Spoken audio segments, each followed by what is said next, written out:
바다 너머 디베랴의 거친 들판에 수천 명의 사람이 모였습니다.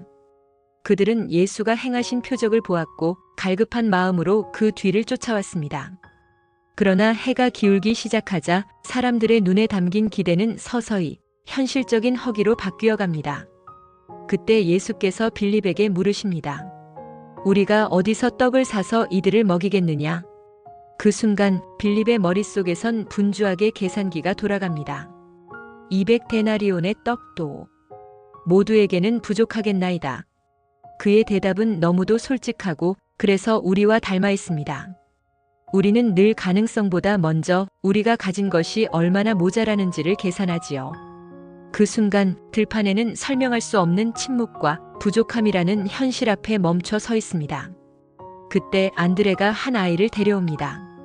아이의 손에는 보리떡 5개와 물고기 2마리가 들려 있었습니다. 안드레가 조심스럽게 말합니다. 여기 한 아이의 도시락이 있습니다만 이 많은 사람에게 이것이 얼마나 되겠사옵나이까? 그의 목소리에는 기대보다는 망설임이 섞여 있습니다. 수천 명의 장정 앞에 내놓기엔 너무도 작은 한 아이의 식사였기 때문입니다. 그러나 예수님은 그 작은 도시락을 외면하지 않으셨습니다. 세상은 그것을 보며 말했을 것입니다. 터무니없다.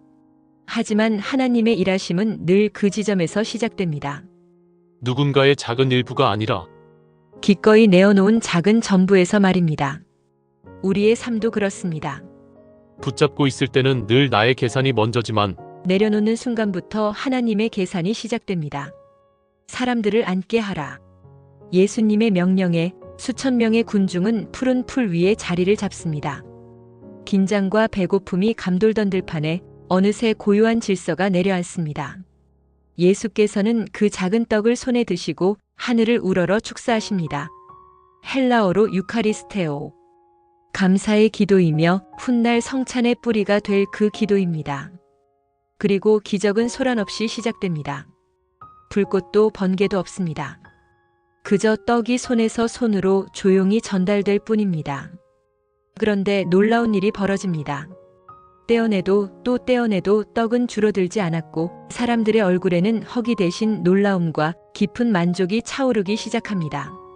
5천 명이 넘는 사람들이 배불리 먹고도 남은 조각은 12바구니에 가득 찼습니다.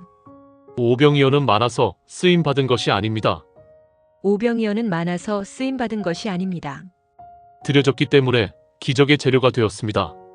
드려졌기 때문에 기적의 재료가 되었습니다. 사람들은 환호하기 시작합니다. 이분이야말로 참으로 세상에 오실 그 선지자다. 그들은 예수를 붙잡아 억지로라도 자신들의 왕으로 삼으려 합니다. 굶주림과 불안을 단숨에 해결해줄 기적을 일으키는 유능한 통치자를 원했던 것이죠. 그분을 믿기보다 그분의 능력을 붙잡으려 했습니다. 그러나 예수님은 그들의 열광을 피해 다시 홀로 산으로 물러나십니다. 기적은 목적이 아니라 하나님을 신뢰하도록 이끄는 표적이기 때문입니다. 하나님을 신뢰하도록 이끄는 표적이기 때문입니다. 예수님은 배를 채워주는 왕이 아니라 영혼의 생명이 되기 위해 오셨기 때문이죠. 기적의 빵보다 더 중요한 것은 그 빵을 주신 분의 마음입니다.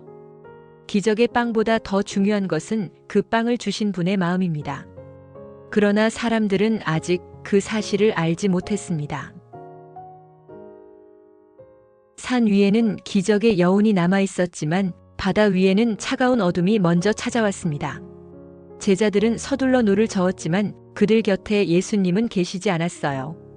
이미 사방은 짙은 어둠에 잠겼고 평생 바다에서 잔뼈가 굵은 어부들에게도 오늘따라 갈릴리는 낯설고 두렵기만 합니다. 거센 바람이 불어닥치고 집어삼킬 듯한 파도가 일어날 때 인간이 할 수 있는 일이라곤 그저 젖은 손으로 노를 놓지 않는 것뿐이었습니다. 10여리쯤 갔을까요? 사투를 벌이던 제자들의 눈에 믿기지 않는 광경이 들어옵니다. 누군가 성난 파도 위를 평지처럼 밟으며 걸어오고 계셨습니다. 자연의 법칙도 죽음의 위협도 그 발걸음 아래에서는 아무런 힘을 쓰지 못합니다. 제자들은 공포에 휩싸입니다. 비명 섞인 소란 속에서 바람을 가르며 익숙하고도 낮은 목소리가 들려옵니다. 내니 두려워하지 말라. 그 짧은 한마디는 내가 여기 있다는 안심이었고 동시에 온 우주의 주인께서 자신을 드러내시는 거룩한 선포였습니다. 요한복음은 말합니다.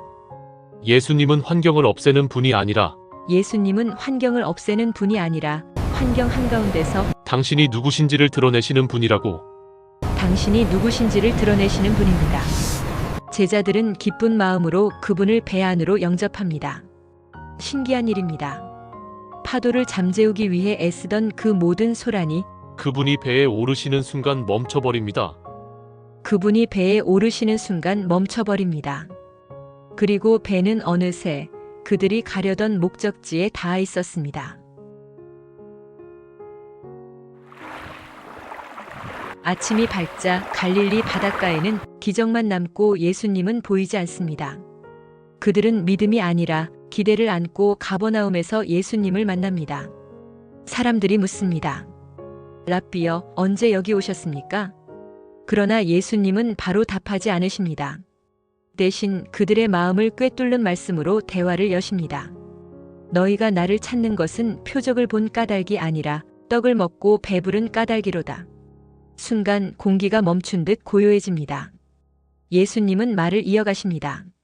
썩을 양식을 위하여 일하지 말고 영생하도록 있는 양식을 위하여 일하라. 그러면 우리가 어떻게 하여야 하나님의 일을 하오리이까? 예수님은 단호하게 답하십니다. 하나님께서 보내신 일을 믿는 것이 곧 하나님의 일이니라. 하나님께서 보내신 일을 믿는 것이 곧 하나님의 일이니라. 하지만 곧바로 반박이 터져 나옵니다. 그렇다면 표적을 보여주십시오. 모세는 하늘에서 만나를 주었습니다. 사람들은 과거의 기적을 꺼내들며 지금 이 자리에서의 믿음을 미룹니다. 예수님은 조용히 그러나 분명히 선을 그으십니다. 하늘에서 내려온 참된 떡은 사람이 준 것이 아니라 하나님이 주신 것이다. 이제 대화는 논쟁으로 바뀌고 논쟁은 점점 절정으로 치닫습니다. 예수님은 마침내 자신을 가리켜 말씀하십니다. 나는 생명의 떡이라. 내 살을 먹고 내 피를 마셔야 한다. 이 파격적인 메타포 앞에서 사람들은 당혹감을 숨기지 못합니다. 이 말씀은 어렵도다. 누가 들을 수 있겠느냐? 그들이 원했던 것은 여전히 배를 채워주는 빵이었지. 삶 전체를 맡겨야 하는 생명은 아니었기 때문입니다. 회당 안은 삽시간의 웅성거림으로 가득 차고 불편한 의혹이 번져나갑니다. 환호하며 제자라 불렸던 사람들마저 하나둘 자리를 떠나기 시작합니다. 성경은 그 장면을 이렇게 담담히 기록합니다. 그때부터 그의 제자 중에서 많은 사람이 떠나가고 다시 그와 함께 다니지 아니하더라. 어제 5,000명을 먹이던 그 풍성했던 들판의 열기는 사라지고 이제 그 자리에 남은 것은 기적이 아닌 말씀, 환호가 아닌 침묵뿐입니다. 예수님은 떠나가는 그들의 뒷모습을 붙잡지 않으십니다. 은혜는 강요되는 것이 아니라 오직 믿음으로만 건너올 수 있는 거룩한 경계이기 때문입니다. 기적이 사라지고 말씀만 남았을 때 사람들은 미련 없이 돌아섭니다. 이제 예수님은 남아있는 12제자에게 묻습니다. 너희도 가려느냐? 이때 베드로가 떨리는 목소리로 고백합니다. 주여, 영생의 말씀이 주께 있사오니 우리가 누구에게로 가오리이까? 이 고백은 베드로가 완벽해서 나온 말이 아닙니다.